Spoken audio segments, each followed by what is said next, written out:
Hi, Martin. I see you said good evening in the chat. Good to see you. Actually, it'd be really cool to see. I don't know if you guys have been doing this the other nights, but if you want to put in the chat where you're coming from, like which market center or which town in Maryland or DC, Virginia, if you're in any of those areas, I'd love to see where everyone's coming from.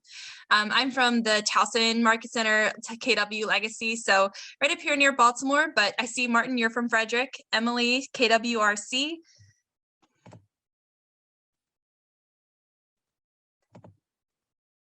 And I just let in Mike. I see him. He's one of our coaches with KW Legacy. Columbia, Robert and Susanna. I see from Hartford. Awesome. Flagship, KWRC, Cumberland. Oh, nice. Out in Western Maryland. That's cool. Yep, Natasha. I know. I saw your name. I was like, hey, I hope things are going well. Ivan from KWRC. Annapolis. Oh, actually, Kalani, I'm not sure if I'm saying your name correctly. Let me know if I'm not, but I got your graphic that you had sent to Brandon last night. That was awesome. So cool to see that about the MESS acronym. Really cool. Gwendolyn from KW. Yes, you are saying the name right. Good. Awesome. Yeah. We actually, we gave you a shout out on our Instagram page and we posted the graphic that you created. So I wasn't sure if I had the right handle. So if you want me to tag you in it, let me know. But we gave you a shout out for creating that. That was super cool. Oh, great. Thank you. Yeah. Oh, I see Dina from Eldersburg, KW Lucido Agency. I'm from Eldersburg, actually. I grew up in Eldersburg, so super cool to see that. All right, so I'm going to go ahead and get started. I know we have people still coming in the waiting room, but I will monitor that as we go through. So you guys probably, if you've been coming for the last couple nights, you should know me, but my name is Melissa Stoker. I'm the operations coordinator for KW Legacy in Towson, Maryland. I'm the operations coordinator for our coaching department. So with us, we do have an entire department of coaches who help our agents within the market center. So I'm the one who's kind of managing our database, making sure that we have systems in place to make sure that we are keeping ourselves efficient and effective working with agents. And I do the onboarding for new agents. So I know some of you are newer within our market center that I recognize. Super cool to see you guys. But that's kind of what my role is to make sure that we have these systems in place and that we are working on these things. I am also have a history of being in college admissions. So I worked at Towson University in their admissions office for 5 years. I was an assistant director of admissions. So we definitely worked with a huge portfolio of students. I actually worked with about 5,000 different students each year. So that was really cool. I worked with Montgomery County in Maryland as well as Virginia. So if you have any students that applied to Towson in the last 5 years, I was probably their admissions counselor in that area. So have lots of experience with working with databases, and I'm super excited to share some of the different tips and ways that we recommend using them. I'd also love to hear from you all throughout this presentation as well. It is a long time, and I'm sure you guys know that at this point. So I'd love to have a couple other voices speaking up and sharing experiences and being able to mastermind together and have those different conversations. So I'm going to go ahead and get started, but we actually had our all family meeting today. So I'm kind of in that KW way of thinking right now. So I'd love to start with gratitude. If anybody would like to share something that they're either grateful for or a success that they've had, I'd love to hear that. So if maybe like 3 or 4 people, if they want to come off mic and say something that they're grateful for that they can celebrate. I would like to share. Yeah. I'm grateful to be a part of this KW family. Just totally excited and looking forward to all my future endeavors, good and bad, because I'm learning so much. And once I leave the government, this is my forever dream job. Yeah, that's awesome. Yeah, and I know, like you said, you're excited for the good stuff and also the stuff that's going to be challenging. I love that because I know we just got back from our family reunion, and I know Gary talked a lot about failing forward and making sure that we're not going to be perfect. There's going to be things that we go through that are challenges, but we can overcome those. We can learn from those things, and it's all going to help us come out better than we started. So that's really cool that you have that kind of perspective when you're thinking about it too. Thank you. Yeah. Does anybody else want to share a success or a thing that they're grateful for? And Brandon told me you guys were super active last night. So I'm like, I'm kind of in a little competition with him that I need to bring the energy tonight. Hey, Melissa, I want to say how thankful I am just for how willing all you instructors are to share what you found successful to help us be successful. So that's amazing. Thank you. Yeah, definitely. That has been super cool to see. We reached out to the region and said, hey, we want to have this Ignite for everyone. We'd love to share that with everybody. And the instructors just come out of the woodwork. They're super excited to share with you. And I know, Gwendolyn, you said you're excited to be with KW. That is that culture that we have is sharing and wanting to help each other. We don't have a culture of holding things close. You know, if you learn something and you find something that works for you, we have a culture of wanting to share that. And I think that's really exciting and kind of unique. You know, it's not something that you necessarily find in every field, that people want to be able to share those secrets and those tips. So cool. Well, that's really great. I love hearing all of the things that you all are grateful for. So we'll go ahead and get started. So I'm sure you guys have seen this every night. So this is just gives you an idea of the different activities that you can do and kind of how they fit into your business. So whether you're growing your business or you're running your business, tonight, we will be focusing on growing your business. So working with lead generation for buyers and sellers, because your database is truly that engine that's going to grow the business. It's the place where you're going to keep your contacts. It's the place where you're going to nurture and make sure that you're able to organize things so that you have a purposeful way of connecting with the people who are in your database. So focusing today on growing the business, making sure that we have that lead generation there. So just to give you an overview of what to expect today. So we will be talking about what a database is. I'd love to hear some of your own experiences for things you've used your database for, what has worked for you in the past, what you would like to work on to get better. So I'm going to be asking you those types of questions as well. Then we'll talk about why we use a database. You know, what is the purpose of it? Why is that helpful for us? I am going to switch up the order of things just a tiny bit because I do want to make sure we also do lead generation tonight, because the whole purpose of Ignite is to give you the opportunity to start reaching out to people and getting business by the time it's over. So we will take 15 minutes after the first two sections of this to do some lead generation. And then after that, I'll show you how to use the tools that we have and how to then take those phone calls that you've had and use it in a way that's purposeful. So we'll go into that. And then we will talk about our recap and our ahas and things that we'd like to share with each other. So that's what you can expect for tonight. So we'll go ahead and get started with this. So one of the things that I really wanted to do before we get into things, and I think it's really important, especially when from like an operations point of view, is to zoom out a little bit, see the big picture, understand why are these things important? Why do I even care to do these things? And the biggest thing is that a database does produce those leads. You know, you have your people in your phone, you have your sphere of influence, or maybe you pay for leads that come in from another company like Zillow or realtor.com, whatever it might be. But your database is what turns them into business. It's the conversion piece. It's the piece that helps you move forward. So I want to make sure that you kind of have that information here in front of you. It also is that living record of your business and relationships, helps you nurture them, like I had said. And it also helps you kind of predict what kind of business you're going to have, because you have these people in your database and you know what systems you're using to move forward with that. So that's kind of the big picture zoomed out. So we want to kind of now zoom in and talk about what is a database. I mean, it might seem obvious, but I still want to go into it and make sure that we kind of think about it in a purposeful way. So I'm actually going to ask you all these questions if you're all okay with that. So the first question is, what do you think the purpose of your database is? What do you all think of that?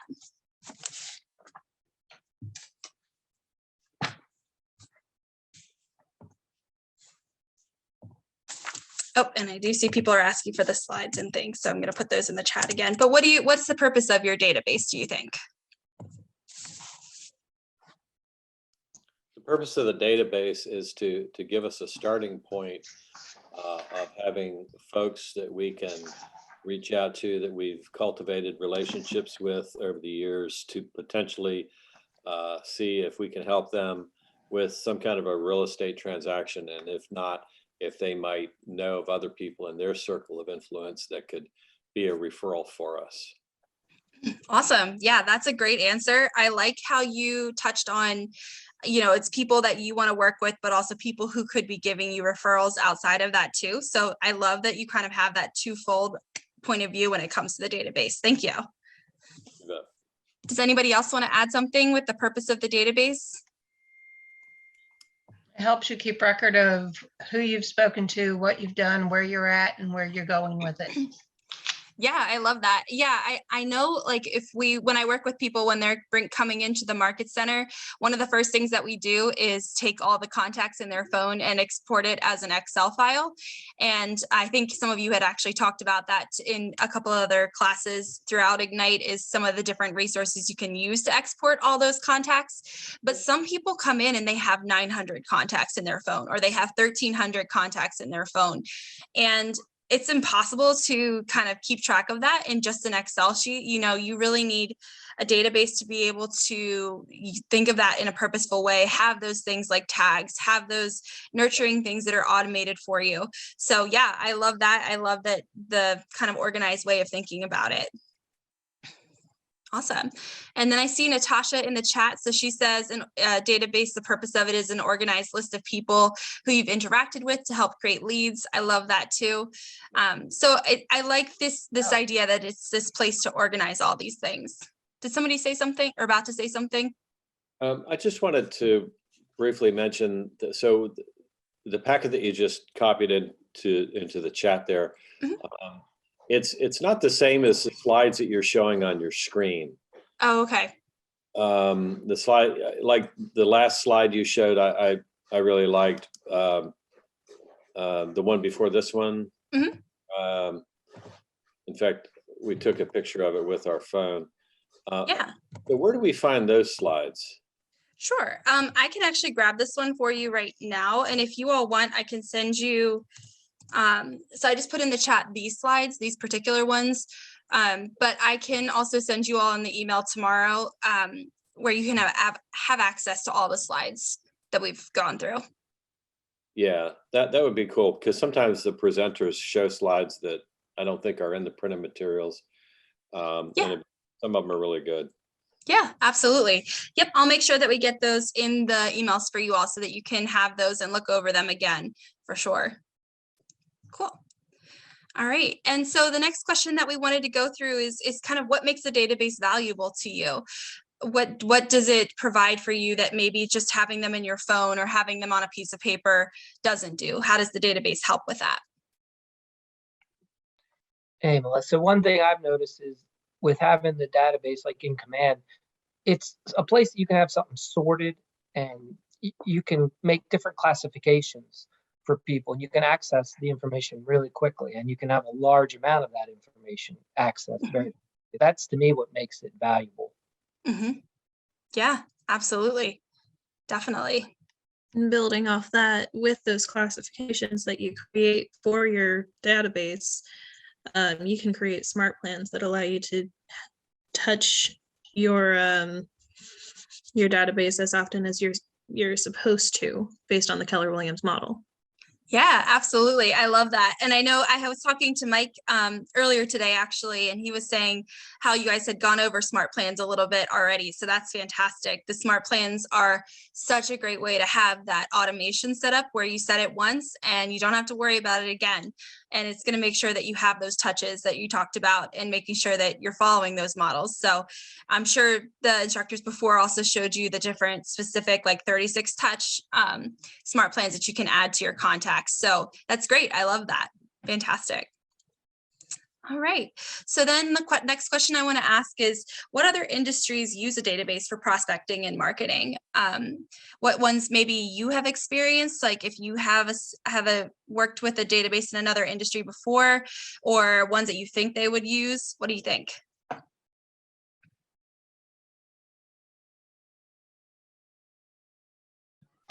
Mortgage, insurance, law firms, accounting firms. Yeah, absolutely. Yeah, and actually, I was talking to Mike earlier today as well about this. I used to be an intern for a nonprofit, and I remember I came in as an intern, all bright-eyed and bushy-tailed, super excited, and I sat down and they gave me a box of business cards that they had been collecting at different events that they've gone to, and they said, "Okay, take all these business cards and put them into our database so that we can start connecting with them and making sure they know about our events." And I was like, "Okay." So I sat down and I got the box and I started typing. And actually, Mike had mentioned something really cool about that, was that, you can leverage the resources that you have even outside of your business. If there's a high school student that that's looking for a part-time job, maybe that's something you can pay them to do, is get those contacts that you have into your database. Or maybe that's an intern that you can bring in, and then they're getting experience in the real estate world as they're maybe getting their license and as they're learning things. And then you are kind of working with them to mentor them. But it's something that's so easy to just get those people in the database that you can leverage other people to help you with that. There is also, if you all, I know with KW Legacy, we have access to Scott Leroy Marketing, which is a tech concierge. And one of the things they do is they'll take your Excel database of contacts and they will put it into your command for you. So if you happen to have access to Scott Leroy Marketing, they'll do that for you. If you don't, then I'm sure you can reach out to your market center and see how they would recommend doing that. But that's just one way if you want to use command. Obviously, you can use any database you want. And one of the things I also wanted to mention, we were at family reunion and Gary Keller even said, we have these tools here for you that are free for you as being a KW agent. We have command as a great database, but we recognize that it's not perfect. They want to work on it really quickly. They know that over the next couple of years, they have a lot of new things they want to put into place, but they say, command isn't perfect. So if you have another database that you're using, that's totally fine if it works for you. One of the things that Gary Keller does say is the best database that you're using or the best database out there is the one that you're using, or the best system out there that you're using, the best system out there is one that you're using, sorry. So making sure that you're finding that best place for yourself, but knowing that there are all kinds of resources out there, and it doesn't have to be you just creating a contact. You can actually leverage other people to help you with that. Great. I would also ask the last question here, what makes targeted marketing effective for you all? And have any of you used that before?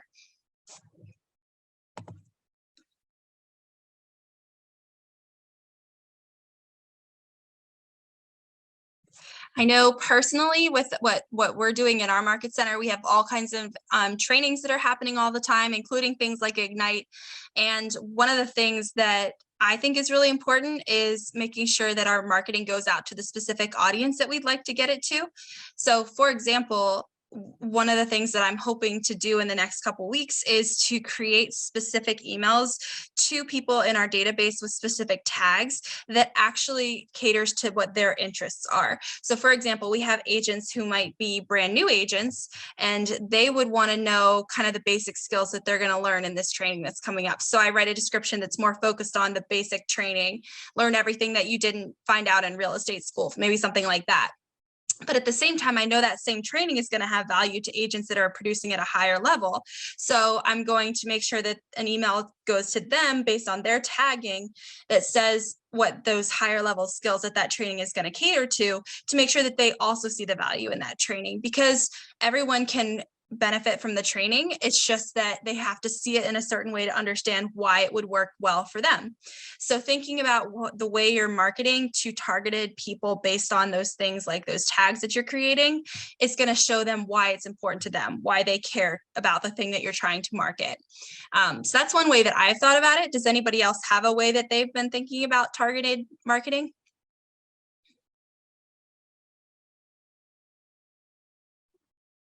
Melissa, one thing I found, so when you want to reach out to your contacts, sometimes you can send a general message to everyone, but other times of the year, I really want to focus on just reaching people that I know want to sell. And maybe the time of the year, it's really, this message is only going out to people who want to buy. Or I might even segment it and some people in the county. That's who I just want to send this message out to. Maybe there's a little fall festival that's in their area.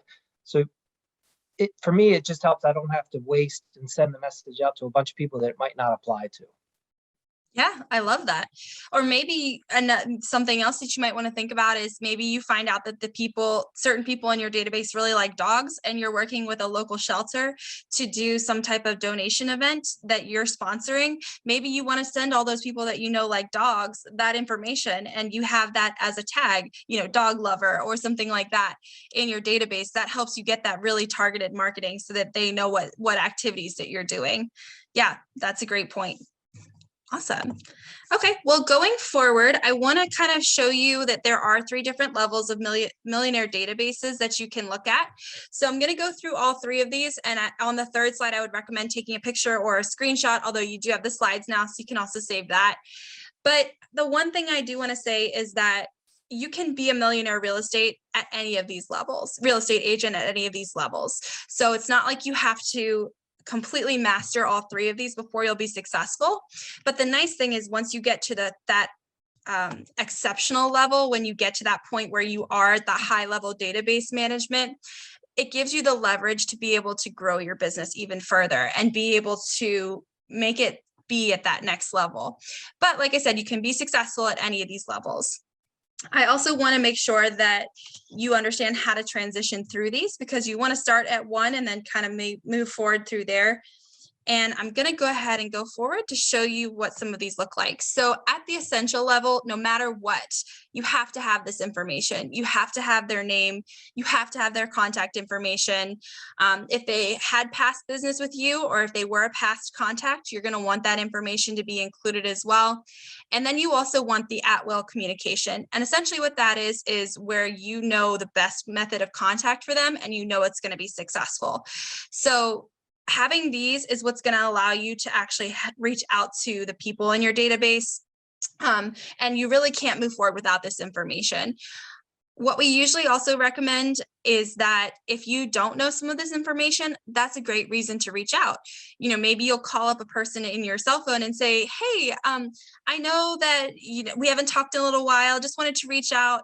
I just got into real estate. Did you know? I just want to let you know. And I just was looking to send you this postcard or whatever it might be. And I was wondering if I could get your email address. And that's just a great way to organically get that contact information for them. It also starts the conversation, and it's better than just trying to find it on Google or something like that, because not only do you not know if that information that you found on Google is accurate, but by actually reaching out to them, you have that conversation. So it creates the relationship, it starts things to move forward. So you want to at least have these pieces when you're creating your database. Now, if you want to move on to the effective level, that's when you want to start getting this other information here. So you want to get the permission to actually reach out to them, because once you've reached out to them and you say, hey, do you mind if I send you some emails about neighborhood updates for you, so you understand kind of what things are going on the market, so you know kind of what the prices are of the houses in your neighborhood. Is that cool if I send that to you on a biweekly basis? If they say yes, now they're a contact. Now they have agreed to reach out to you, or they've agreed to communicate with you and find out more information. So really important to get that permission, because now you know this is a person that I can really put on a neighborhood nurture plan, that I can put on that 36-point touch, and I can start reaching out to on a regular basis.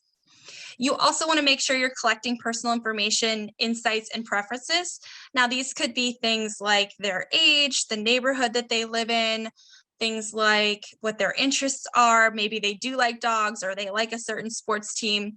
Now, if they're already in your sphere of influence, which is those people that you already know, you might already know that information because you have a relationship with them already. But if you don't, these are the types of things that you'd like to find out as you're building the relationships with them, so that you can include that in your database and move towards that targeted marketing that we talked about. So looking for those types of conversations, and some of the things you might have actually covered this in a couple other of the sessions, but the ways you can find this information is by framing your conversations using Ford. Have you all heard of Ford before? F-O-R-D. Yeah, does anybody want to say what it stands for? Yeah, Angela, I see you said you know what it is. Do you want to say what Ford stands for? Maybe you're typing. I know you've got it in the chat. Yeah, I needed to figure out how to turn my mic off. It's family, occupation, recreation, and dreams. Nice. Yes, exactly. So by framing your conversation in that way, you're going to get some of these this personal information, insights, things that they're going to be interested in, so that you can start targeting that marketing towards them. So thank you, Angela. That was great. You also want to start thinking about things like segmenting and grouping people based on the things that you find out 1 through 6. So that's where you're going to have those certain tags. That's where you're going to have those certain groups that you might be reaching out to. Oh, Martin, I see easy for you. Ford is your surname. I love that. Yeah. So being able to make sure that you have that information and you're using it in a purposeful way is super important there. And then I say purposeful and consistent communication. So those are those things like those smart plans that you talked about, where you do send that neighborhood nurture email every other week, or you do make sure that you have touches that you're reaching out to them. And there's the ones that Keller Williams recommends in their model is the leads have the 19 to connect. So that's going to look like 4 touches, which is quarterly phone calls.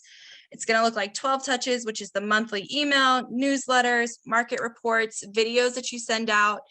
Those could be videos that you create personally, or they could be things that you find on YouTube that are like helpful for first-time home buyers or things like that. You also want to have 2 touches, which are the promotional direct mail. We recommend things that have a long shelf life. So rather than like a postcard that you're sending, we would recommend something like a magnet or a calendar, because if you have a magnet, I mean, I know personally, my parents have a magnet on their refrigerator that they got when I was in elementary school, and I'm going to be 30 next month. So, and that still sits there on their refrigerator. So that real estate agent who sent out that magnet is still on their fridge for about 20 years. That's huge. A calendar has the shelf life of a year. So that's something that, it's going to be always top of mind. It's always right there in front of them. So thinking about things that you can send out that are actually having that long shelf life and something that they're going to value and keep. And then the last one of the 19 is the One Touch, which is an annual event, party, movie screening, a get together. Maybe it's a pie event. I know we work with direct mortgage loans to do a pop by pie event where you can come and pick up pies to give to your clients. Those types of things to really not only give them things in email, give them things in phone calls or whatever it might be, but actually see them in person so that you can remind them, hey, I have a face, I'm a real person, I connect with people just like everyone else. And that gives you that opportunity to also just strike up these organic conversations because you're actually in the room together. I'd like to see, has anybody ever hosted one of those events like that they'd like to share?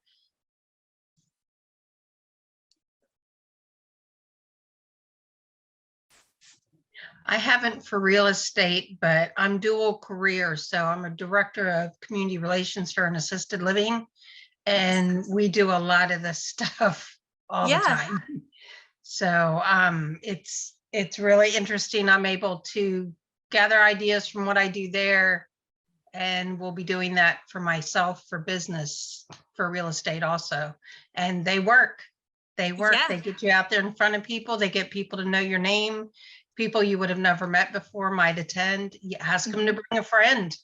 Yeah, absolutely. Sit there and have a little, like I have a huge yard and I have a fire pit. I can have a bonfire. I could have a group of people over, a couple of groups, tell them bring a friend, and I've met somebody else. So it's just get creative. Get creative. Think about things you like to do and then invite others to do them with you. Yes. Oh, I love that so much. We actually saw a presentation with James Shaw a couple months ago. Jason Abrams, sorry. And he actually had a presentation where he talked about lead gen doesn't have to just be cold calling. Now, you want to make sure you're still doing your calls and your lead generation, but lead generation can also be starting like meetup groups. Like, do you love tennis and you just love doing that so much? Maybe you go on meetup.com and you create a tennis group and you sponsor it, you make sure you're organizing it, you book the tennis courts, and people will show up and they will start getting value out of it and meeting other people and networking and just having a good time doing something that they love. And at the same time, what's a question that you typically ask when you meet people? What do you do for a living? well, I'm a real estate agent. And that just creates this super organic conversation, and people are going to get so much value out of it because they're doing the thing that they love and you're doing the thing that you love. So it's going to be a place where you're passionate and you're showing off your best light because you're happy. And they're going to talk about real estate, and that creates those really natural relationships. So I love that, Gina. That's great. Thank you so much for sharing that. Yeah. And then I also do want to mention there is also the 36 to convert for the contacts. So those are ones where you actually have the contacts that you want to start working with them. So with those, there's the 36. So the 4 touches is the phone calls on a quarterly basis. So kind of like the leads. Then you have the 26 touches, which is the biweekly email offering some type of information. So that could be that neighborhood nurture where it sends the biweekly email about houses in the area that they live in or houses in the area they want to move to, so they know that listings are coming up. Then you want to have your 2 touches, which are those events, get-togethers, parties that we'd mentioned. Although if you do something like the meetup situation, that could be weekly, that could be biweekly if it's something you love. And then, of course, having the 4 touches, which is the promotional direct mail. Those are those long shelf life pieces that you're sending out like magnets and calendars. I did see that, I think it was Robert and Susanna in the chat, you asked where you're getting the ideas from. Yes, I have a list, so I can send that to you all out in the email as well tomorrow. So you can have a whole list of ideas for ways to connect with people. And in fact, we have a really great resource. It's called 50 Ways to Lead Generate or Lead Gen. And it does include the typical things, but it also includes a lot of creative ways. So I can send that out to you all tomorrow as well. So just ways to connect. Thank you. Yeah, no problem. All right. So the last thing, if you want to move to that exceptional level of your database, you want to make sure that you have things that are automated. You know, it's custom built communication that's built around triggers that you have. So for example, what we're doing in our market center working with agents is we have something called the agent development plan. We want to give our agents resources to know what to do and what to work on for their first 90 days in the business. So what we have is a smart plan that as soon as we get them in our database, we turn on that smart plan, and every 7 days, it sends an email saying, it's your second week, it's your third week, it's your fourth week. Here are the steps of things that you need to do this week to be successful and learning and moving forward in your business. At the end of the 30 days, there's a trigger that says, okay, add them to the 60-day smart plan.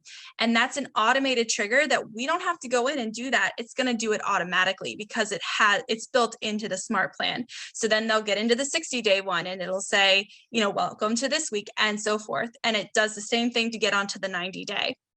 You can use that same idea with the clients that you're working with. You know, if you know that you want to, for example, invite them to a first-time homebuyer seminar and you're sending out a smart plan of marketing for that, like it's coming up in a week, it's coming up the next week, and then it happens that might, and they have attended and you've actually marked that they've attended in your database, maybe that then triggers a new set of emails that says, you know, I'm so glad that you attended this event. I hope that you got something out of it. If you have questions, let me know, or anything like that.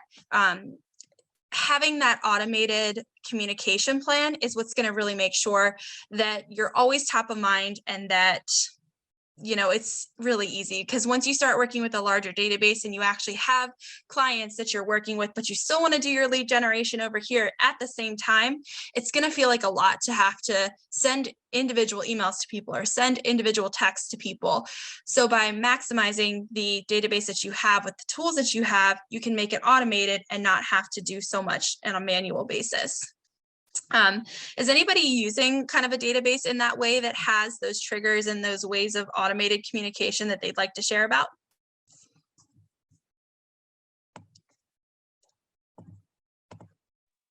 I have one through Buffini, which is one of the coaching programs that I'm part of. And it automatically, once a month, to my top individuals, sends an item of value. It's a flyer that's talking about taxes or home improvements or things that reflect on real estate, on people's finances. And then on the 15th of the month, it will also email those people or text email those people another informational email that will relate back to the one that they received in the mail. Yeah, I love that. So that's something that is especially expert way of doing things, because you're not just emailing them and saying, hey, don't forget I'm in real estate. Hey, don't forget I'm in real estate. You're providing value that if you were to stop doing that next week and they didn't get that email from you, they would actually miss it. They would say, oh, I wonder how the market's doing. Let me check my email. And that email's missing. They're going to notice that it's not there. They're going to miss that value that you're providing. So I think that's really great and purposeful the way you're doing that, because, you know, as soon as that person is ready to think about buying, they're going to be like, where are those emails that I've been getting all this time that's telling me things about the market and the industry, things that I need to know to prepare. And you're going to be that person that provided that value. And at the same time, it's telling them, hey, I'm in real estate, and reminding them. So I think that's great that it has such a nice value behind it, and that it's not just, you know, spam that they don't care about. It's something that's really helpful for them and educating them. Awesome. Anybody else have anything they'd like to share with that? With automating or ways that they have found work well for them?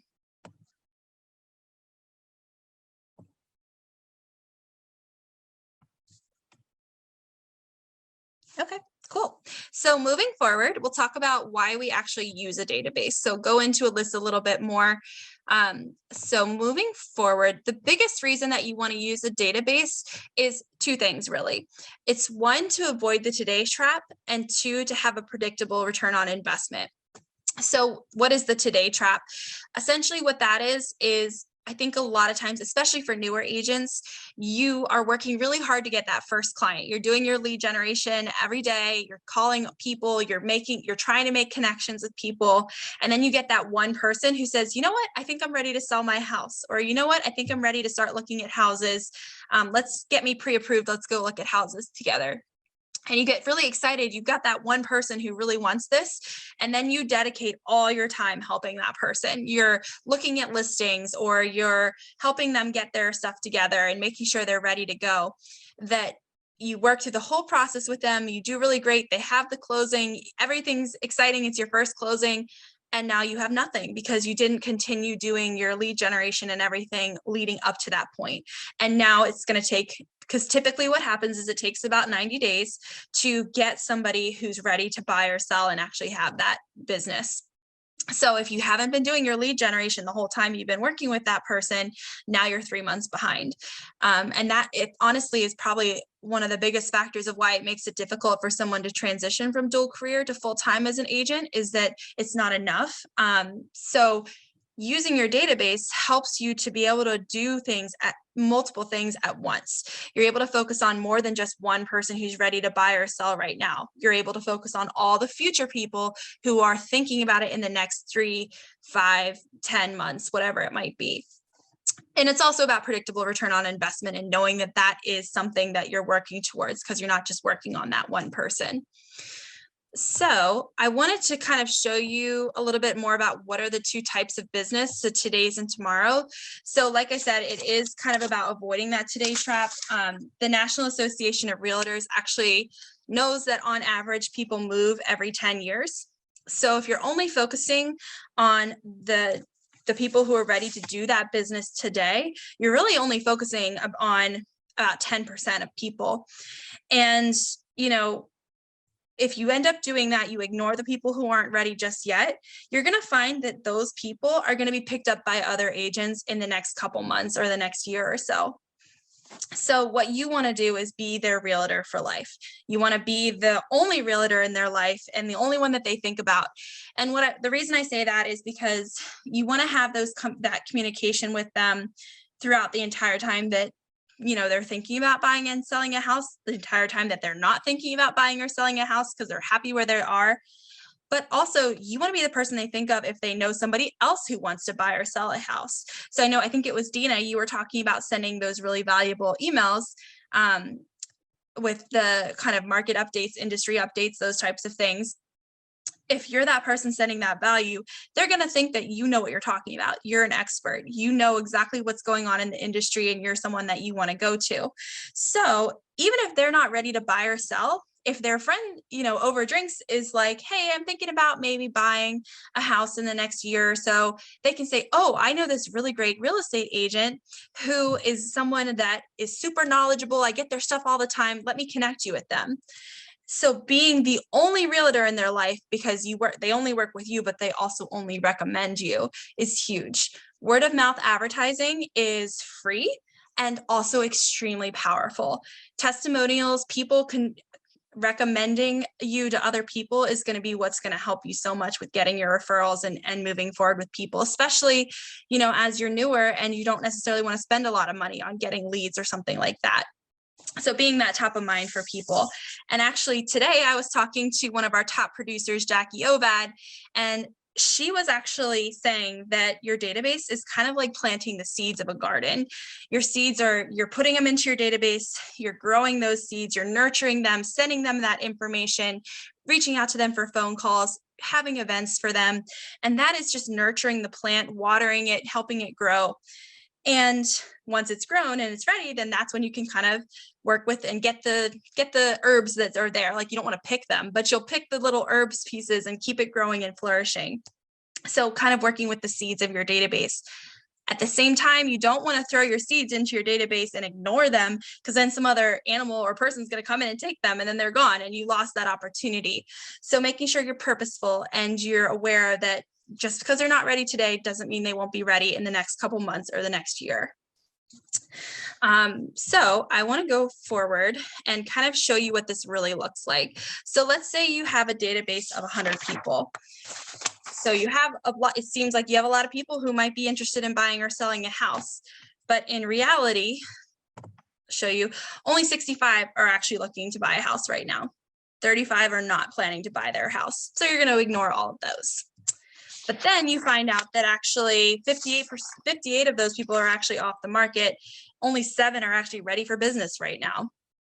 So within that 7, now what you're doing is you're looking for that one person who's an orphan. They don't have a realtor yet. They're kind of that orphan that lives in the closet under the stairs, that chosen one that you're looking for, out of 7 people. So it's going to make it really difficult for you to have a lot of options and have a lot of people that you're working with when you really are only looking for that one person out of 7 who actually want business right now. So you see how it kind of narrows it down super if you're only looking for people who are ready right now. So I wanted to see, does anybody have any ahas or questions, or maybe you've had conversations like this that you feel like might benefit other people? Does anybody have anything they'd like to share? I do, especially when it comes to continuously lead generating. I did my first buyer consultation. I've been in real estate for about 8 weeks, but you work up to that point so much to get a consultation. And then when you get it and you're going like, oh my gosh, I spent so much time just working up to that point that I didn't do as much lead generating as I did before. Mm-hmm. Because now you're at a point where you go like, well, I've accomplished something, but then you got to still think it should still be working. Because that's not the end. That's one person, Right. So and you never know if that person's going to fall through, you don't want to focus all your time on effort on one person who then's like, you know what? My husband just lost his job. I think I'm going to step back from the buyer process. And you just spent like a month working with them. And they say, I think I'm going to step back for now. And you don't have anybody waiting in the wing. That's going to be really devastating. So kind of that don't put all your eggs in one basket. You want to make sure you're diversifying the portfolio. Go ahead. The lead generating is easy. It's easy to me. It's something that you're focused on, but as soon as you get that first person to actually come and talk to you, you go like, okay, is this it? Yeah. And do you feel like, do you have like a system in place for where you have time scheduled out every day to do your lead generation, or at least 5 days a week? Right. We have like a boot camp that we have. So we lead generate from 9:30 to 11 every morning. Nice. So that does keep me on schedule a little bit more, if I didn't have that, you know, Yeah. I don't know. Yeah, no, I love that though. I love that it can be a community thing, because I feel like it is. I mean, for me, it's a daunting thing to want to call people, and people are gonna, you know, maybe not be ready, or they might not even be nice. But if you have a community of people doing it together, that's great. And I know actually we had tonight a call night at our market center where we provided leads to everybody, and they can get on the phone and have their free pizza and call people, and it just creates a community. So it's a little bit more fun. So I love that you have that, and it's something you're able to do. Yeah.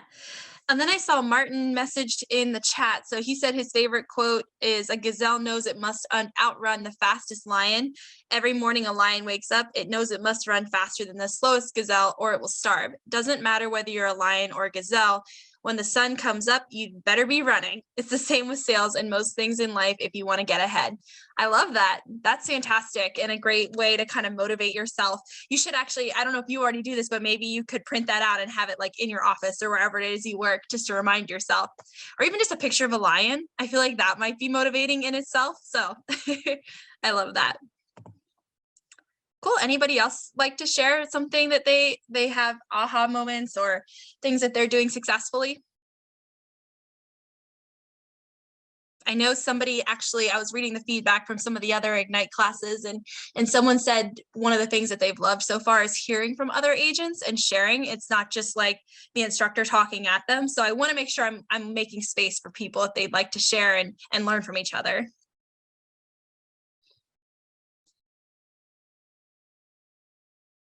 But if not, that's also fine too. All right. So, so going forward, just kind of to summarize all of that, is you want to make sure you're working with all 100 people, the people who are ready now, the people who are ready in the future, the people who will never be ready, but they might know somebody who's ready and can refer them to you. So just wanted to kind of summarize that for you all and then move forward to the return on investment here. So the average return on investment is from 10 to 1 to 14 to 1, but some KW agents have reported an ROI as high as 40 to 1. And a 40 to 1 ratio is possible by communicating consistently with your database, specifically that sphere of influence, because those are the people who already know you at least in some capacity, even if it's just like someone that you worked with 10 years ago. You know, one of our actually our director of coaching and business development, Alana, she was a real estate agent before she became a coach, and she did not like lead generating at the beginning. She was nervous about it. It wasn't something she wanted to do, but she was in a class with an instructor, and he was like, "Okay, we're going to do lead generation now." And he's like, "Open up your phone and start calling people." And she was pretending to call people, just kind of holding her phone up and pretending to talk. And he's like, "You're not really lead generating, are you?" And she was like, "No." So he said, "Okay, fine, open up your contacts." And he's like, "I'm going to point to the first person I see and you're going to call that person." And it was someone, he ended up pointing to someone, and it was somebody who she had worked with, 10 years ago. She didn't know him anymore. He said, "You're going to call them." And so she wouldn't do it. So he picked up her phone, dialed it, and handed it back to her. So the person answered, she starts talking to them, and they actually were able to catch up. They ended up setting a lunch up where they could just talk and kind of catch up. Now they get lunch on a monthly basis. They have a relationship again, and he knows that she's in real estate. So if he ever has a need, he will have her as top of mind, not only because she reaches out to him on a regular basis, but also because they already have that relationship. He trusts her. He's worked with her before. The people in your sphere of influence are so powerful because they know you for who you are, and they understand the value of who you are as a human being, and they trust you inherently because of that. So that's why working specifically with your sphere of influence can be so powerful. Of course, you can still get leads from places like Zillow and Realtor.com and all these other places, but those are going to be really powerful within your sphere of influence. And I know sometimes people are hesitant to use their sphere of influence because they don't want to ask family, they don't want to ask friends, but those are the people who know and love you, and people like to work with people that they like. So that gives you that extra leverage there. I also want to say that there are 3 costs that are kind of associated with each of the people that you're working with. It's going to be the cost is going to be associated with generating the lead, converting the lead to a customer, and then converting that customer into a referral. So we're going to talk a little bit about kind of what to think about when it comes to those costs. So in order to take advantage of that predictable ROI, there's 3 things that you really need to think about as you're making your decisions. So the lowest lead cost is going to be the cheapest customer acquisition strategy, working with those people in your sphere of influence. Again, those are the people that you know and who like you. That's going to be the cheapest way to do it because they're already in your phone. You don't have to pay for them. They're here for you. The lowest conversion cost is going to be when you have a database that ends up producing its own leads in the form of repeat clients and referrals.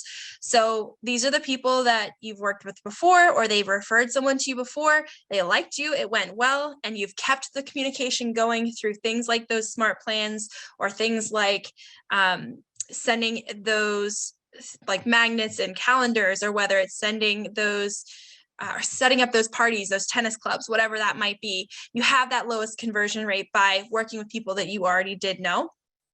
And it's important to also to know that a database really does pay for itself. It makes it easier to do the consistent follow-up. It helps you set up that automation. And when you're good at that consistent follow-up, the leads end up paying for themselves because they're going to be coming back to you and they're going to be referring to you. And then I do see somebody put something in the chat. Oh, so somebody, okay, yes, I see Kalani said, unfortunately, my entire sphere is in the Washington state and will all be referrals. I mean, a referral business is great too. You know, still, I wouldn't neglect them totally because they could still be people who know people who might be moving out this way. So definitely still reaching out to them and letting them know because you just never know who they're going to know.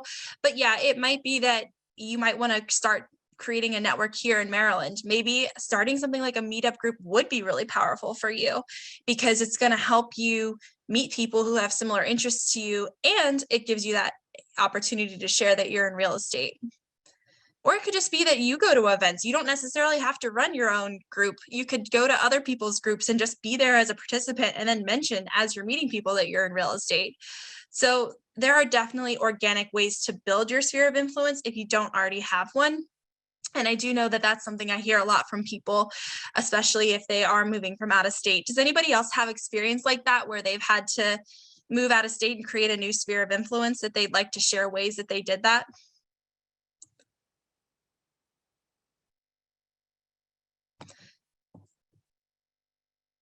I know so after I graduated college, I moved up to Massachusetts for a year, and I did not know anybody in Massachusetts. I only knew the people that I was working with, and I didn't want work to be my whole life. So it was really important to me to kind of find ways to get connected with my community. So I did go on meetup.com and I joined a hiking group. I joined a choir. I went square dancing in Massachusetts, and I had never done that before, but it was super cool. And I'm not an extroverted person. I'm good at faking it. I'm actually more introverted, but it was still something important to me. So I put the effort into meeting people. So there's ways to do that. Oh, Danielle says volunteering at a nonprofit or your church. I love that. You know, and then if you create a relationship with that church or the nonprofit, they might ask you to help them with events in the future. We actually had one of our brand new agents. She joined our brokerage a few months now ago. And her church was like, oh, you're in real estate. Can you do a seminar for our church this night of the week? And so we set her up with one of our lenders. She took the lender with them so they could answer the hard mortgage questions. And she gave a presentation to her entire church just to show them like tips and things. It wasn't even like, oh, this is why you should work with me. It was, this is what you need to know about the home buying process. And that worked so well for her. She got all kinds of people who were interested that she could then put in her database that she didn't know before. And that was a free event that she did. So I love that. Kalani said, you said, I really like the idea of creating a new sphere by joining groups. I'm currently using Meetup to find some groups to join. Nice. Yeah, I love that. And there are some really cool ones. There's even like professional ones. So if you want to really make sure that the question of your job comes up, that could be a good way to go too. Awesome. I love this. Okay, so like I said, I do want to pause here and I want to do some lead generation. So what I'm going to do is we're going to take 15 minutes to do that.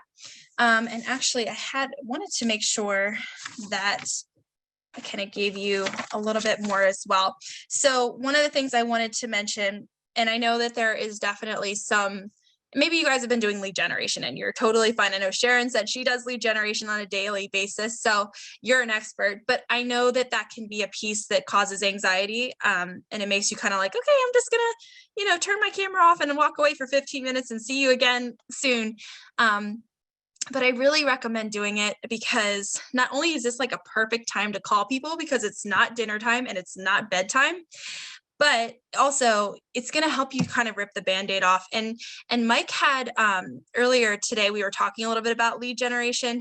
Mike, the coach, he was in sales before this as well. And he said, just starting and ripping the Band-Aid off makes it so much easier. You have to start crawling, but then once you've done that, you'll start walking and start running, and it will be easier than you can imagine. I think we get stuck in our heads. So one of the things that Ignite actually recommends that we say is that I always come from contribution. People will welcome my call.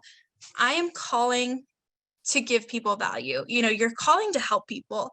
You're not calling to bother them. You're not calling them to, pull them away from their families. You're calling them to talk about things like their family, their occupation, their recreation, their dreams, and get to know them a little bit more, and then see if there's something you can help with. So I would think about it in that way rather than thinking about it as you bothering them.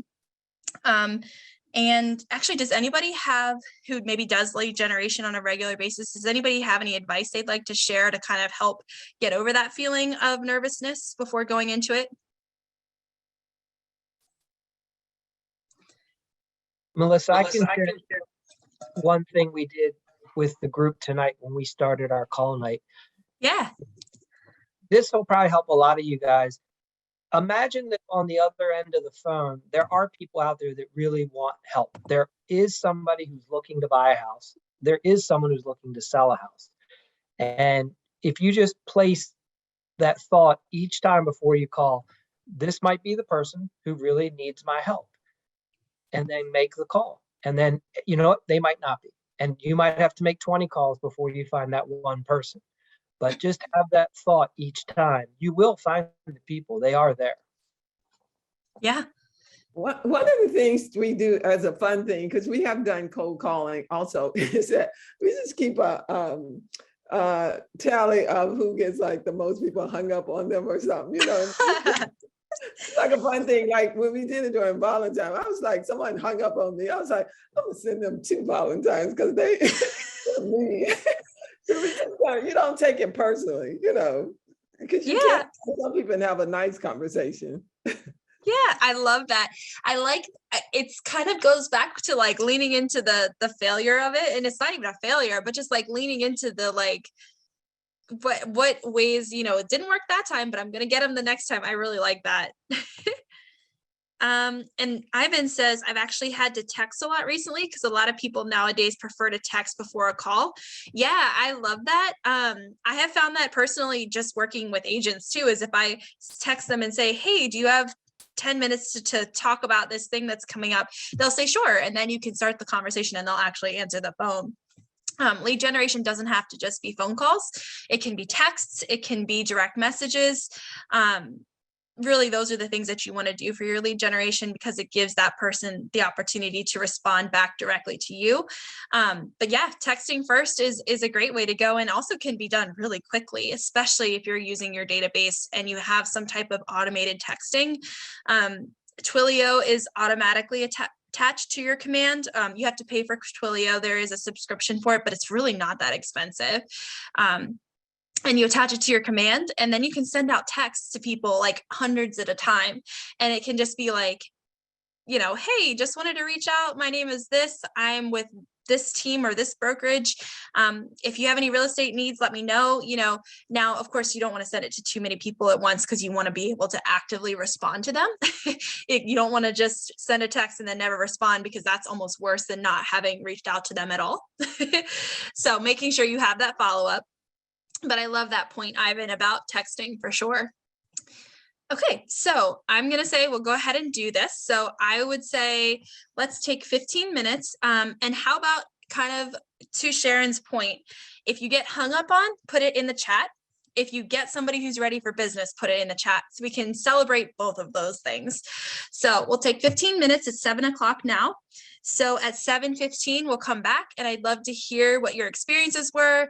We'll celebrate the people who might be interested or might have referrals for other people. But yeah, in the chat, if they hang up on you, put it in there. If they're ready or they know somebody, put it in the chat. All right, coming back at 7:15.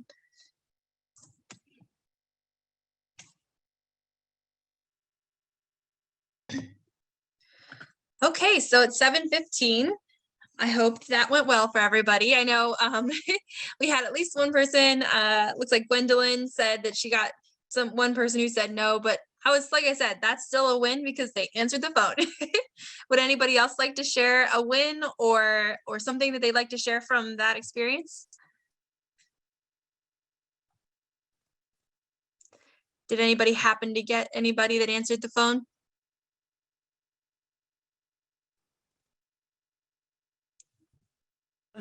I did, but I get hung up on, and I was calling someone I know, I get hung up on conversating, with them.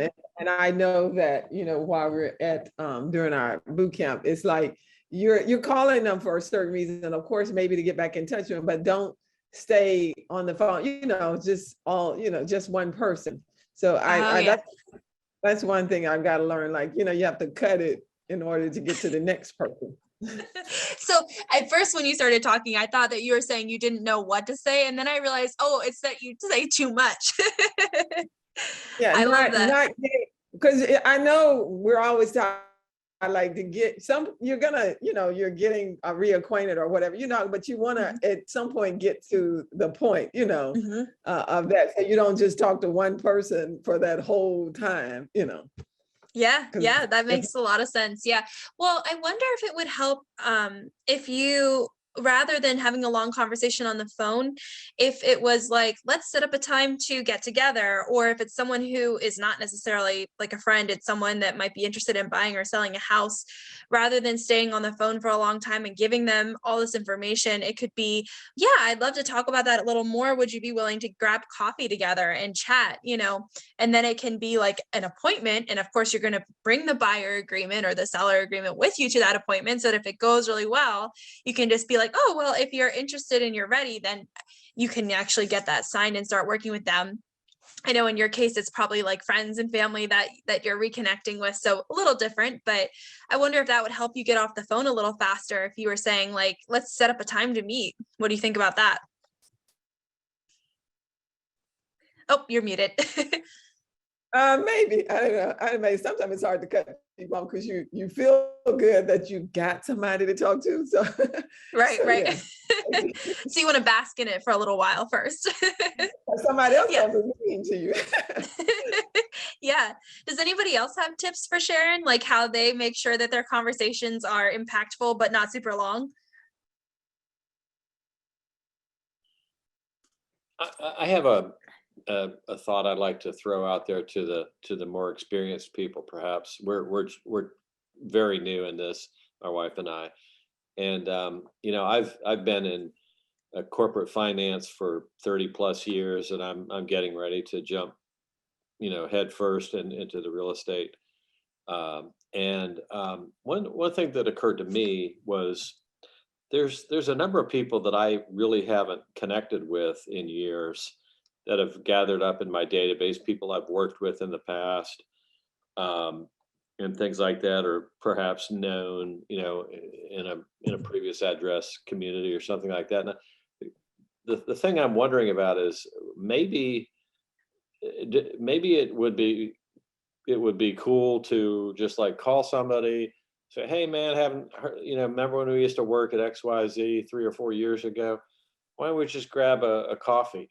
And not even mention anything about real estate or my change or anything like that. And or even just chat with them on the phone, like for 10 or 15 minutes. Hey, how about those Redskins? And I hate the new name, etc. and then like let it go. So okay, see ya.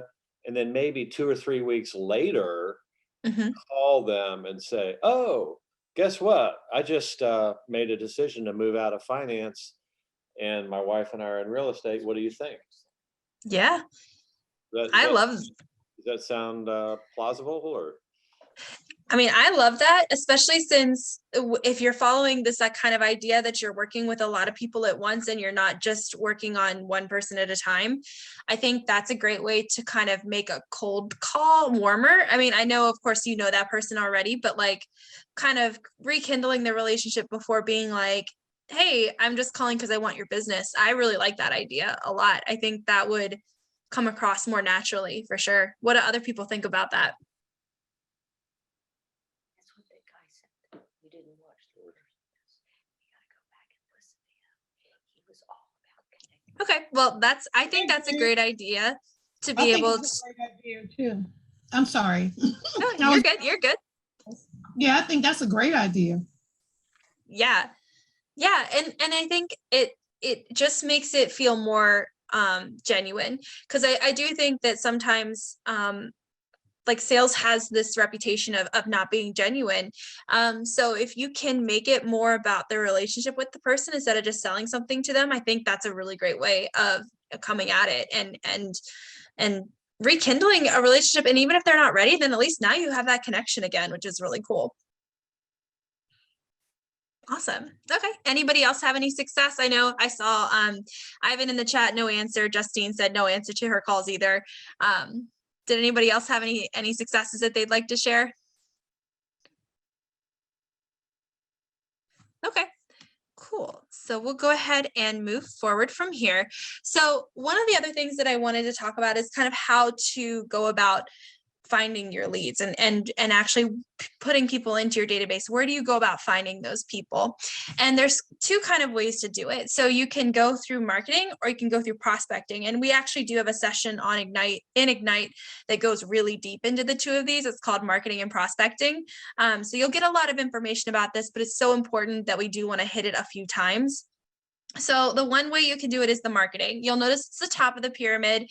It is more expensive to do it this way because you're doing things like buying leads, you're doing things like paying for Facebook ads, or whatever it is that you're doing to get those leads that are coming to you not as naturally. And I mean, that is nice because it's more passive. You're not having to necessarily call everybody in your phone to find the person who's interested. Instead, you've paid for this ad to go out that's targeted to people who might have been on sites that were like Zillow or were like those different HomeSnap, whatever it might be. So you're not having to do as much work, but you did have to pay for it. And it is kind of setting you up for more long-term results. It's setting you up for seeing the results that are going to come in the future once you start getting your leads back from the marketing that you've done.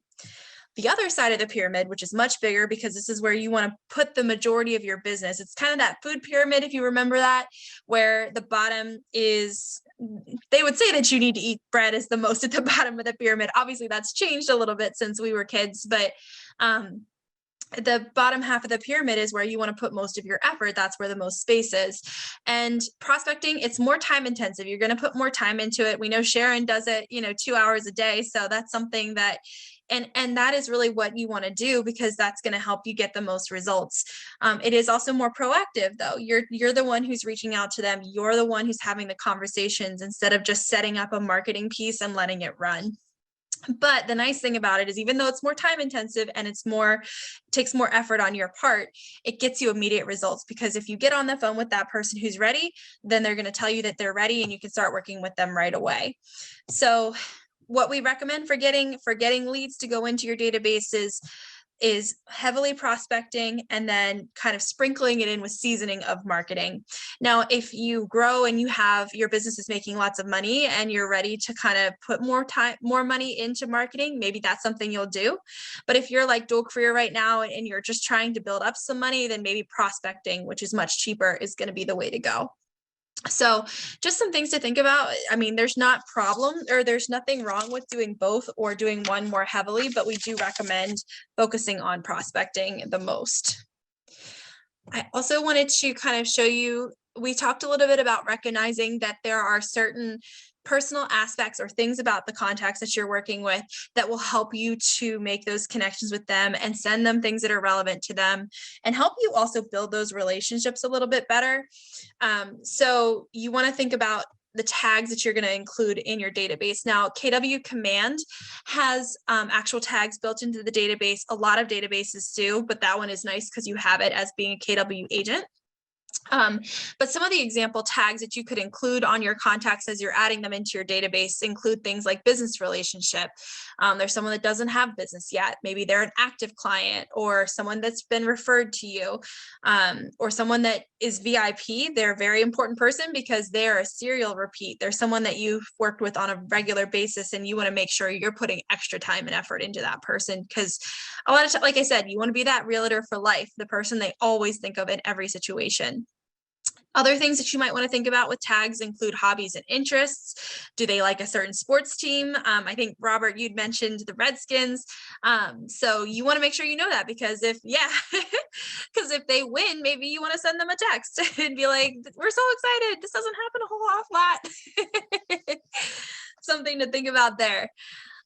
You also want to think about property type as a tag too. You know, if you're thinking about if that person is looking for a duplex or a single family home or a townhouse, whatever it might be, you want to know that, because if you happen to see in the neighborhood that they're interested in that a certain house has come up for sale, maybe you want to mention that to them. Or maybe the market information that you send is more specialized to the type of house that they want.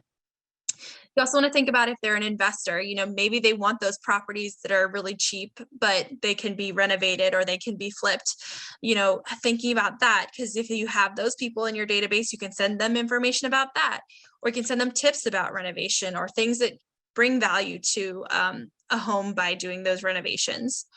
And then, of course, you want to include your vendors in there too. So we recommend definitely have relationships with the vendors that you're choosing, especially your lenders in particular.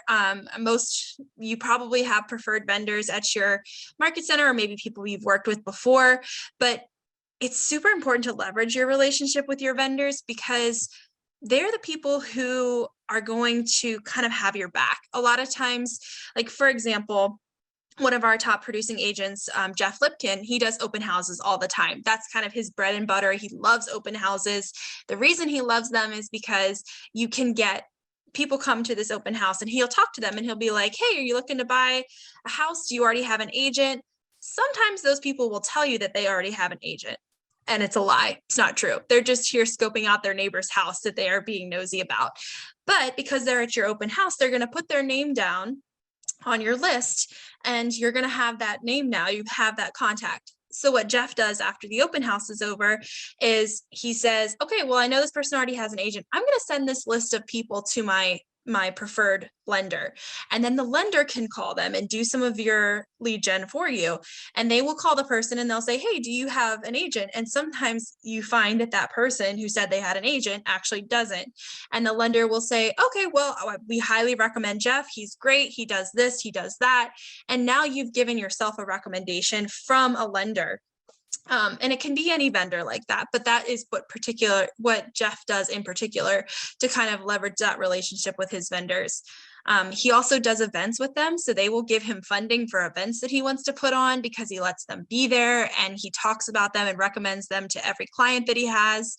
Obviously, you can't force anybody to work with a specific lender, but you can certainly recommend them. And if you have a relationship with them, that allows you to know that when you pass them on to that person, it's going to be a good experience, and they're going to equate that good experience with someone that recommended them for that person, and that person is you. So it's really helpful to have those relationships, but have your vendors in your database as well, and making sure that you're mentioning them as vendors too. Does anybody else have any tags that they use in their database that maybe aren't listed here that they find are really successful?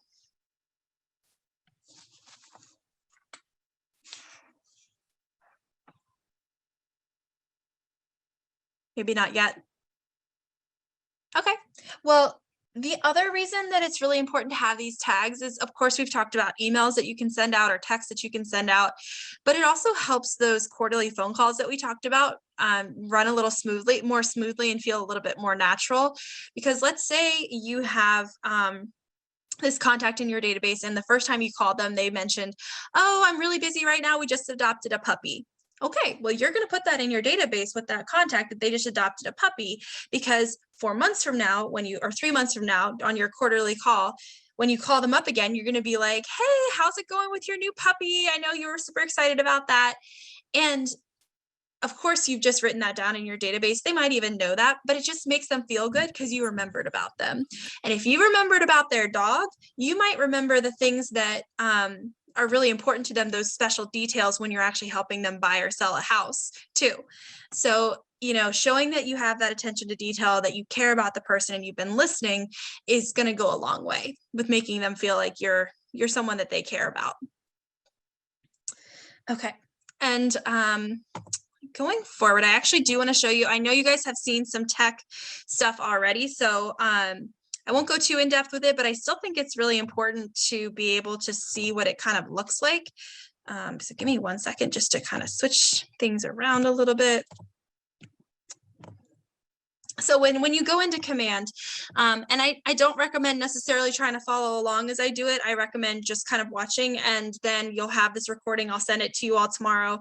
But there's also great resources for how to use Command as well. In fact, I can send you guys the link to this tomorrow, but KW Connect has something called Command Your Business, and it's videos that show you how to do everything. And one of them is managing your database within Command.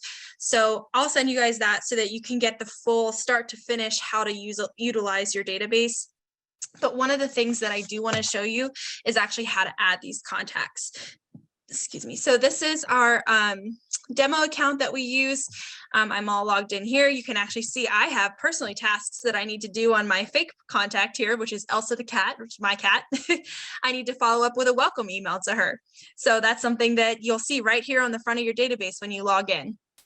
But let me show you how to add a contact and then add a tag at the same time.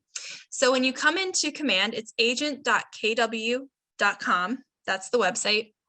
And this will be the home screen that you see. Here on the left at the top left, you'll see the red KW.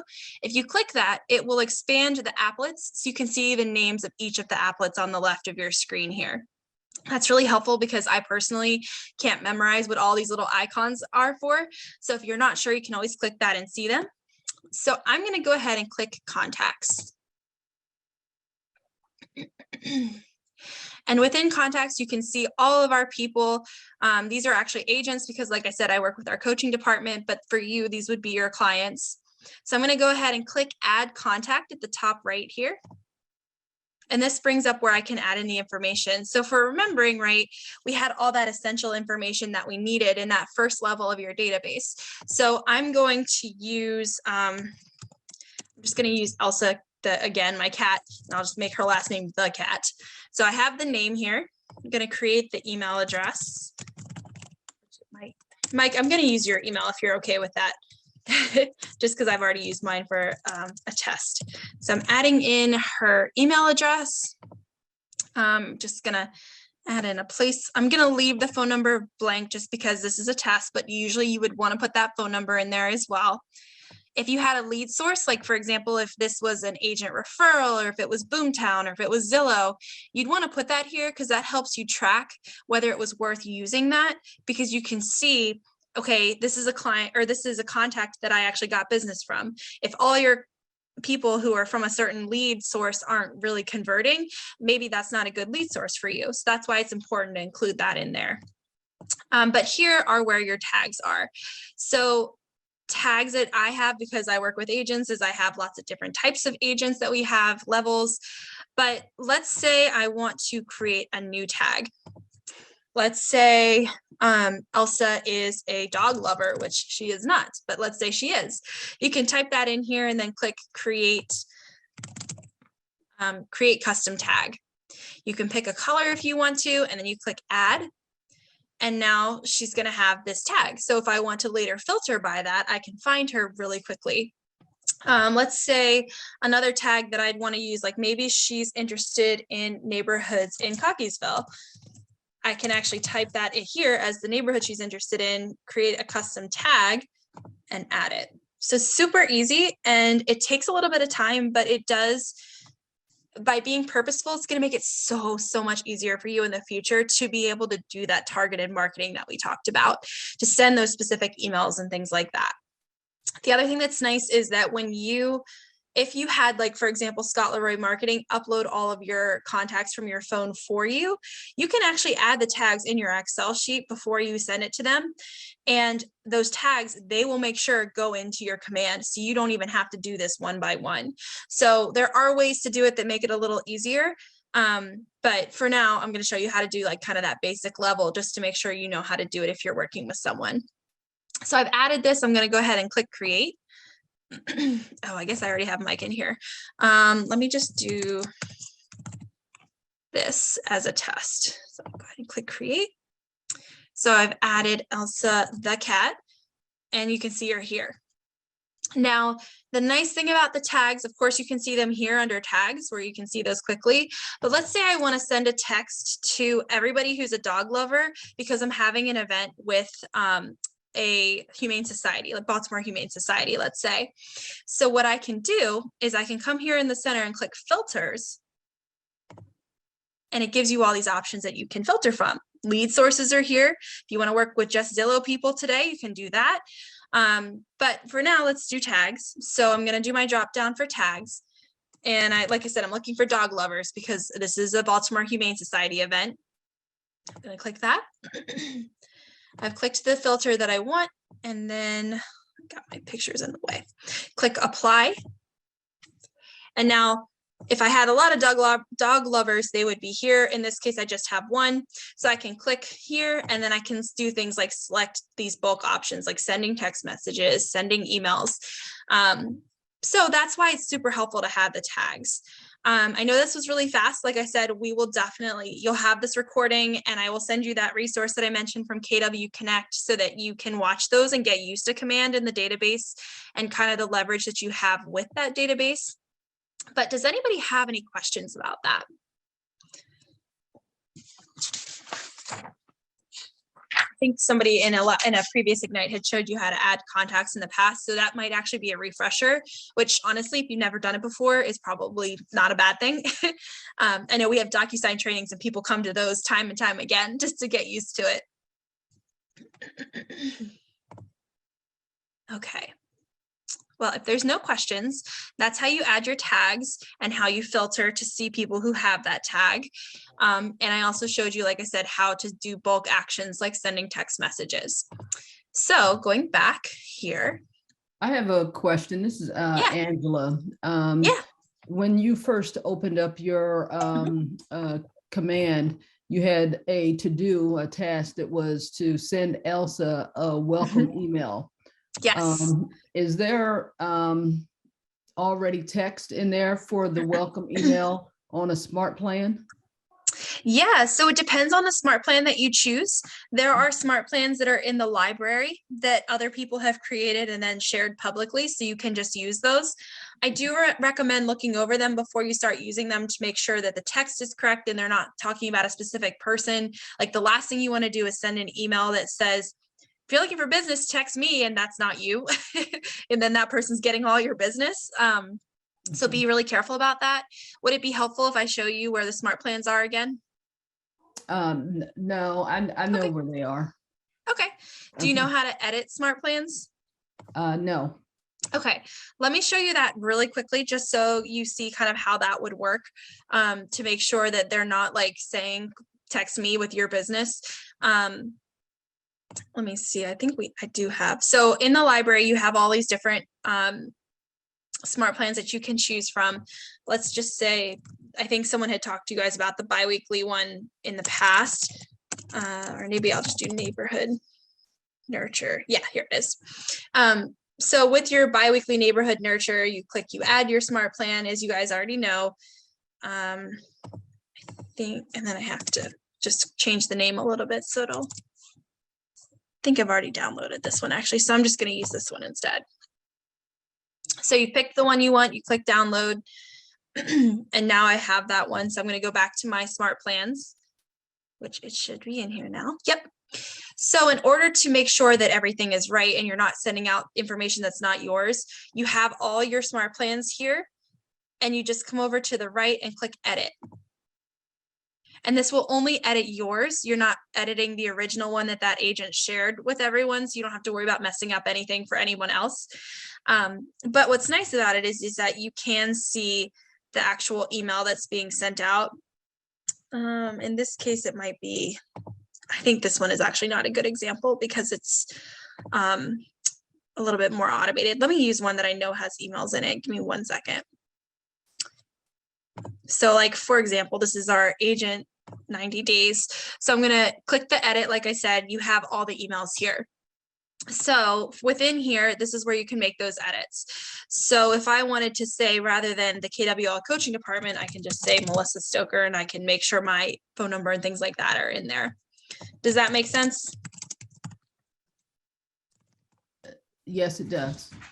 Thank you. And once you've made those edits and you've read through all these, made sure all of it makes sense and is accurate, you just come up to the top and click save. And then that'll make the edits for you. I'm not going to click save just in case I change something that I didn't want to, but it shows you how that would work with the smart plan. All right, thank you. Yeah. Any other questions? That was a great question.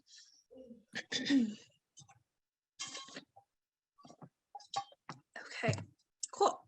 So the next thing I wanted to go into, we kind of touched on this earlier, was how to have that one-way conversation with your leads. So you'll have your touch campaign that has the 19 to connect. We talked about these already, having the phone calls, the emails. I think actually Robert was asking where I got these from, and they're here. So if you're taking a picture or a screenshot, but you'll also get these slides. But these are the types of things that you want to set up within your database. The nice thing is that Command does have these, both of these as smart plans that you can add to any new contact that you put in your database. It's just a matter of making sure that you're using the correct one for the type of person that's in your database. So if they're still just a lead, you want to make sure that you have 19 to connect. And if they've actually said, yes, I'm interested, and they've talked back with you and they've become a contact, that's when you want to use the 36 to convert. So like I said, we already touched on these before, but I wanted to give you all an opportunity to see these as well. Okay. So essentially, there are two different ways to tend your database, and it really is a kind of with building that culture around those testimonials and reviews. And actually, it's been really cool because we've been able to do that even with Ignite here within this series. You guys have been filling out. Okay, so let me start back a little bit. One of the things that we do when we want to make sure that we get information back and see how things are going is I send you all that feedback form, and I send it in every single email. I highlight it. I make sure that it's at the forefront of the email, and that's how I get my testimonials and reviews, and I know how we're doing, and I know what the temperature of our business is. Are we doing a good job? Are people happy with what they're doing? Do they have recommendations for how we can change to make things better? Because I don't think that we're perfect. I don't think that we do everything perfectly, and nobody really should think that they're doing their business perfectly. So getting that feedback is super important. So I'll actually show you what we have done. So by sending out, just asking people to give us feedback has been really successful. And I was able to go through our form that you guys have been filling out and create a testimonial page for it. So this is our Instagram, and I just posted this afternoon. And it's basically saying, we'd love to hear from you. Here's what some of you are saying about this session of Ignite After Dark. And then I'm just highlighting some of the things that people are saying. You know, these are actual people saying things and sharing how they feel. And that's going to go super far in convincing people that the value that you provide is actually really valuable. And it's something that they're going to want too. I can tell you, whenever I am looking to buy something or sign up for something, like even like an online gym, you know, I make sure that I read reviews because I don't want to pay for something that's not going to be good. So if you have these reviews, that's going to be what convinces people to then work with you. So there's a couple pages of this. But I just wanted to show you kind of what you can do with those reviews and how you can share them with people once you get them. So I actually wanted to ask you all, do you all have any ways that you're making sure that you get reviews right now, or is that part of your process? Does anybody have anything they'd like to share with that?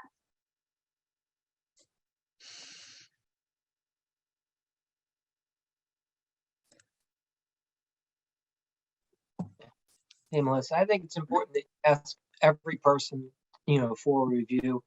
And sometimes you might have to encourage one or two people. You maybe offer them a little gift card, say, hey, really appreciate a review. I'd be happy to send you over a gift card. I don't know, just you need to get the first few generated, and then it gets. Yeah, absolutely. I know some people even put it into their kind of checklist of things to do with someone. Like I know transaction coordinators, for example, they will actually have asking for reviews be part of their process. It's not something that you just, oh, I guess I should ask for reviews. It's like, no, that should be a piece that's really important to you, because that's going to be your people saying why they liked working with you. And that's so powerful. So whether it's an email that you send out, or whether it's, like Mike said, maybe when they have the closing and you give them that gift or that gift card or whatever it might be, you actually ask for that review at that moment, or in the card that you're sending, or whatever it might be, and making it really easy to have that review. So, thinking about what takes the least amount of effort, like when I send out the feedback form to you all, I say take 2 or 3 minutes. Like I make sure that it's not going to take very much of your time, but we really appreciate it. So yeah, I agree with Mike. Once you have it going, it's going to make it easier, but it's going to make a huge difference for you. Anybody else have something they'd like to share with that? Yeah, so as a new agent, I was a bit intimidated by that, especially when I had a listing presentation, and testimonials are important. But then I got this guidance that really helped me, and so reaching out. So I'm a dual agent, and a lot of people have already worked with me, and I'm in education. And so I am partnering with adults, helping them to achieve their goals. Right. And so I text like 15 people that I've worked with in the past, and I ask them, what do they enjoy working with? What do they enjoy about working with me? And what makes me unique to work with? And I got so many testimonials from that. It doesn't say real estate, and it's not just about real estate, right? It's about the type of person I am, how I listen, how I go above and beyond. And so it just really shifted my attitude and confidence around how I get testimonials. I love that. I love that you said that it's not just about real estate, it's about who you are as a person. Because that's huge. I mean, that's the thing that we keep hearing. Jason Abrams has said it. It's written in Ignite and everything like that, is that people work with the people that they like. And if they see that other people like you, even if it has nothing to do with real estate, that's huge. So I think that's so smart. That's such a great idea for sure. And then, of course, once you have those testimonials and reviews, doing something with them, so you saw, we put it on our Instagram. If you have an Instagram, or you have a Facebook or a website, which everybody with KW does have a website, it's just a matter of if you haven't accessed it yet, figuring out how to access it. But putting them somewhere so that it actually makes a difference. And it could be in your buyer's presentation as well, but if you are, and I will just also give like a quick nugget about it, like social media, is that some people think they need to have a business account. Having a account that is both personal and business is really the way to go. Like I said, people work with people that they like. So if you have your personality in your Instagram, in addition to like your listings or your testimonials and things like that, it's going to give people a reason to follow you, because you're giving them interest, someone that they can kind of connect with and feel like they know you and your story. So you don't necessarily have to have a business page just to start having your social media presence. It can be something that's mixed there, and testimonials is a great place to put it. You saw what I created. I just made that on Canva really fast, but you could use designs and command. You can use whatever works for you to make that as easy as possible, but it is super important. The other thing you want to make sure you're doing is regularly updating and pruning your database. If let's say you went to an event that you got a bunch of people who were interested, you want to make sure you're adding them to your database. That's where we go back to having an intern or the neighbor who's in high school, or just taking a Sunday afternoon while you're watching a movie, just adding them into your database, because it's really easy to get a bunch of new contacts and never add them to your database and then forget about them. And that's when other real estate agents who are better at managing their database are going to come in and steal them from you. So really important to make sure that you're you're putting the time into putting them in there. And then also making sure that, you know, if there's people that don't need to be in there anymore, removing them as well, especially if you're using services like Twilio, where you do have to pay for things. You don't necessarily want to send a text to a person who is definitely not going to work with you because maybe it was a bad experience. Maybe they are, you know, maybe they're not even with us anymore, whatever it might be. You want to make sure that you're not spending your resources on people that are not someone that you're going to work with. So making sure that you're updating and pruning that database to make sure it's as accurate and helpful as possible for you.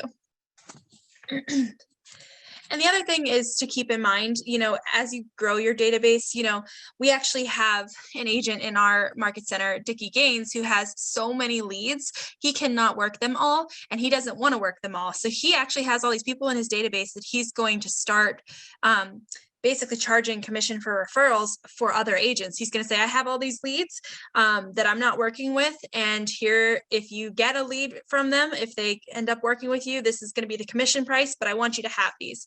So you can get such a huge database that it'll turn into that. But at first, the biggest thing is to make sure that you have a good database for sure. You can't actually like delete one of your contacts, right? You can only archive it, right? Yes, that's correct. Can you delete? You can archive them, and then I think you might be able to delete them from the archiving system. But honestly, I think archiving is fine. And if they ever, like, let's say you had a bad experience with a client and that's why you archived them, but then you have this great, you know, reconciliation, and now you really have a great relationship with them, and you might want to bring them back into your database. It's actually nice to be able to unarchive them and still have all your notes from before. So we actually had an agent that I was working with who ended up leaving KW Legacy. And then a couple months later, she came back. And I was like, well, good thing I didn't delete that, because now I can just unarchive it and she's back in there and all my notes are in there. So, sorry. So yes, I don't think there's a way to delete it, but archiving it is the way to go. Cool. And I see in the chat, Gwendolyn thinks that was a great question, and I agree. All right. So at this point, I think we're a tiny bit early, like about 10 minutes to go. So I wanted to see if anybody has any questions or ahas or things that they might have learned tonight that they'd like to share with everybody. I have a question about Facebook. Yeah, sure. So I've been on Facebook probably for 10 years, and I don't post a lot. I just kind of spy on people. Same. I really don't contribute a whole lot of pictures of the dinner I had last night, but I you know, it's a great way to, you know, connect with people that, you know, friends, family, church associates, and all that kind of stuff. And it's all extremely personal. In fact, I feel like it's a little too personal. In other words, we're fairly active in a church, and we've made a lot of friends at church. And some of them are extremely zealous about their faith, okay?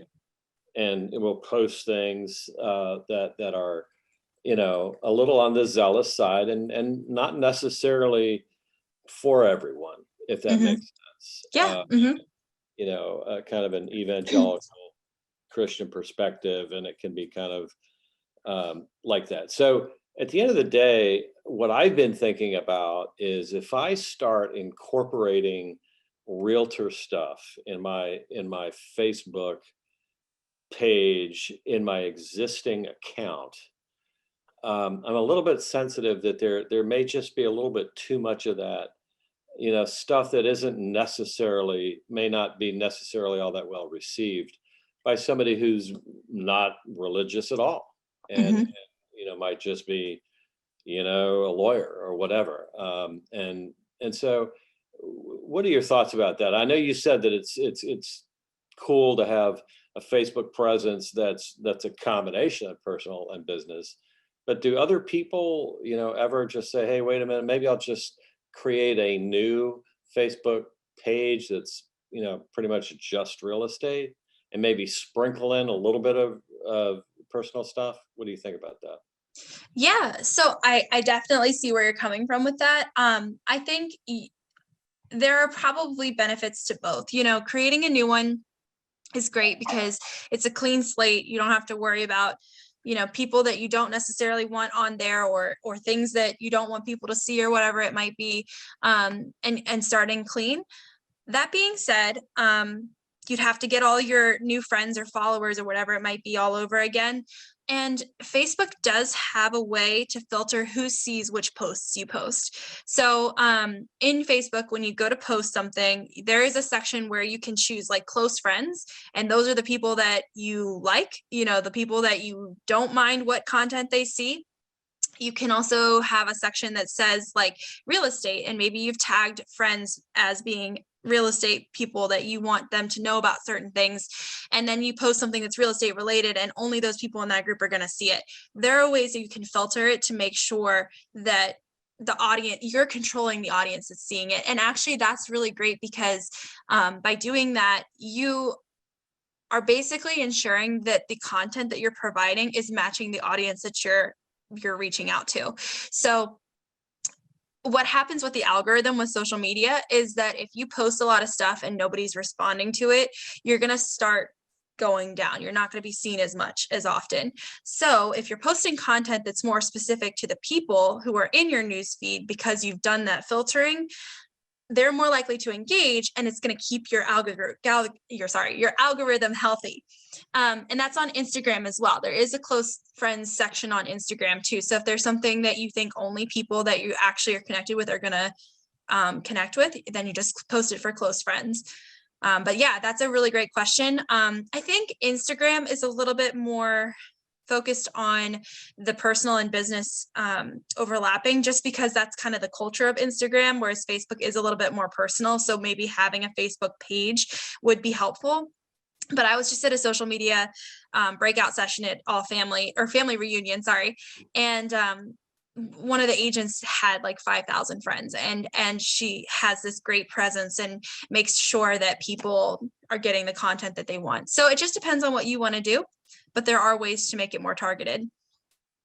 Yeah, that's great. I really appreciate that. The thing about the filters is definitely going to look into that. And the other thing that really stood out was when you said, if I started from scratch and said, you know, Robert Swedberg, realtor, whatever, if I'd have to re-invite all those contacts, correct? Yeah. That would be, so there's not a way to click a switch and just have it poured over to a new identity. Can I share something? I'm sorry for interrupting. Can I share something? Yep. Absolutely. I have a personal Facebook page, and I have my business Facebook page, which is I am Gigi for the realtor. When I set up my page, it gave me the option to invite friends or anybody to my page. So it wasn't that hard to do. You just click a button and, you know, go down and click who you want to, you know, invite to your page. And it does everything for you. You don't have to input anything. You just go down and click the person's name who you want to invite. And that's how I did. And it started my, you know, page in there. I post mainly real estate related things, or, you know, anything that's positive, or I'm still trying to get that together because I'm going through Command to set up ads, and this other app that I'm using, I think it's called Room View, something to that, goodness, I'm getting lost for words here, but it's like sending ads to my Facebook page. And I was like, oh my gosh, I need to look more into this because I have a lot of apps that I'm using, and I don't realize how much the apps are working for me behind the scenes. And this one particular app is doing a lot for me, and I didn't realize I was doing it. But also you can promote those apps through Facebook ads to get more views to your page. Hopefully that helps, because I know it sounds like you're trying to keep some of your personal life separate from the real estate, and it's possible to do that. And sometimes I may post something on my personal page about, you know, a little something about real estate, and you can have it connected to your business page. as well. So Excellent. hopefully that helps. Yeah, thank you. You're welcome. Yeah, absolutely. That's super helpful. And actually, Gwen, in the chat, Jean or Jeannie, they're asking what the app that you mentioned was called. Let me take a look really quickly. I'll look and I'll put it in the chat here. Okay, awesome. Okay. Yeah, and social media can be like a whole class on its own as well. Just there's so much stuff that you can learn. One of the things, if you're kind of trying to, because I know Robert, you had mentioned like it would be more like of the real estate things, and I think even Gwen, you'd mentioned that it's really more real estate and positivity stuff. Some of the things that they recommended at Family Reunion was things that are your hobbies too. So like it doesn't have to be super personal stuff, but it can be like if you bake cookies for a donation or something like that, you want to have yourself cooking, you know, and that's something that's fun and relatable. Or maybe you have pets that you'd like to share, and it just kind of makes you a person, but it's nothing controversial. Like no one's going to have a problem with you making cookies, and no one's going to have a problem with the fact that you love your dog.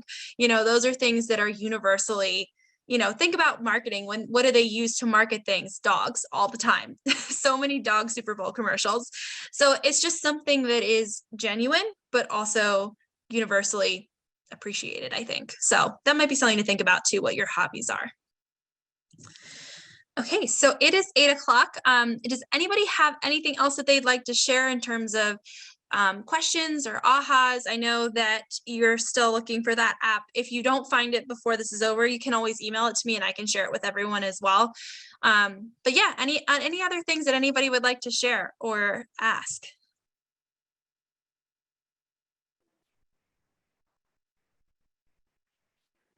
No, I just want to say thank you. This has been a really, really great session. Thanks.